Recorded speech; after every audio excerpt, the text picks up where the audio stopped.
विधि का विधान। कितने दिनों के बाद आज ये शुभ मुहूर्त आया है। पहला बैंड है, सब लोग समय से तैयार हो जाओ, नहीं तो यहीं छोड़कर चल दूंगा। कहते हुए पापा की खुशी छिपाई नहीं छिप रही थी। वह सबको तमाम हिदायतें देकर खुद तैयार होने लगे।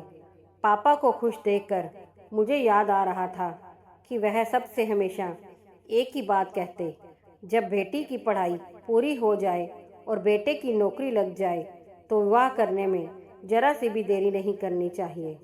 पर सबकी इच्छाएं कहाँ पूरी हो पाती हैं। दीदी की शादी तो समय से हो गई, पर मेरे लिए लड़की ढूंढते ढूंढते वह निराश हो जाते।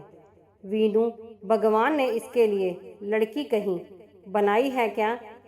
कभी कभी वह मम्मी से कहते भी। फिर तमाम मैट्रिमोनियल साइट्स में वधू तलाशने के लिए पुनः जुट जाते। अंततः उनकी मेहनत सफल हुई और आज वह दिन भी आ गया। मेरी बारात सज धज कर चल पड़ी। पापा मुझे दूल्हा बने देख निहाल हुए जा रहे थे और यार दोस्त, बहनें, जीजा, भाई भाभियाँ, मामा मामियाँ, बुआ फूफा सब मस्ती में डांस कर रहे थे। आइए भाभी, भैया, बेटे की शादी के शुभ अवसर पर आज तो आपको ठुमके लगाना ही पड़ेगा। तभी फूफा ने मम्मी और पापा को डांस करने के लिए खींच लिया। इकलौते बेटे की शादी है तो वो कैसे मना करते। दोनों ठुमके लगाने लगे कि अचानक पापा जमीन पर गिर पड़े और बेहोश से हो गए। अरे, ये क्या हो गया? देखते ही देखते वहाँ अफरा तफरी मच गई और फिर जब तक डॉक्टर को बुलाया जाता वह इस दुनिया से जा चुके थे। बहुत तेज हार्ट अटैक पड़ा था मेरे पापा को। इस हादसे के बाद मम्मी अचेत सी हो गई। अब क्या करें? एक तरफ बेटे की शादी तो दूसरी ओर पति की अचानक मौत। लोग तरह तरह की बातें करने लगे। किसी ने मेरी होने वाली दुल्हन को ही अपशगुनी बना दिया तो किसी ने समय को। उधर दुल्हन के घर वाले भी घबरा गए। पता नहीं अब बेटी का ब्याह होगा भी या नहीं। मेरा भी बुरा हाल था।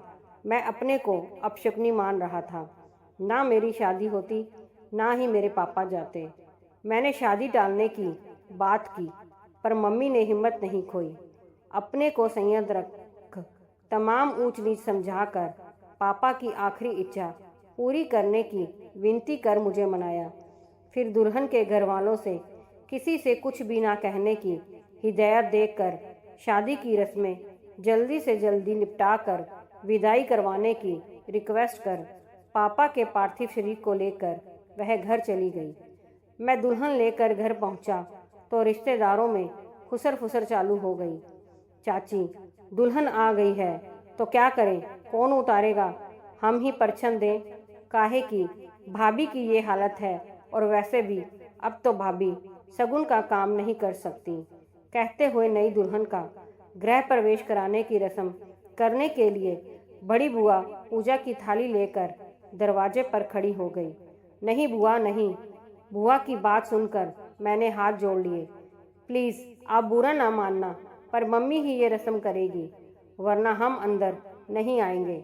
उन्होंने अपने साथ इतना बड़ा हादसा होने के बाद भी मेरी शादी करवाई, तो ये रस्म करने से अब और ज़्यादा क्या बुरा होगा। वैसे भी कोई भी माँ अपने बच्चों का बुरा चाहेगी क्या? कहते कहते मेरा गला भरा गया, आंखों से आंसू बह निकले। मेरी बात सुनकर वहाँ सन्नाटा छा गया। फिर बड़े बुजुर्गों के समझाने पर जब मम्मी आरती की थाली लेकर आई तो सबकी आंखों से आंसू बह रहे थे। विधि का ये कैसा विधान था कि पापा तो नहीं थे, पर उनके शरीर के इस घर से जाने से पहले उनकी बहू घर आ गई थी। अब एक तरफ दुल्हन का गृह प्रवेश हो रहा था और दूसरी तरफ गृह स्वामी की अर्थी उठने के लिए तैयार हो रही थी।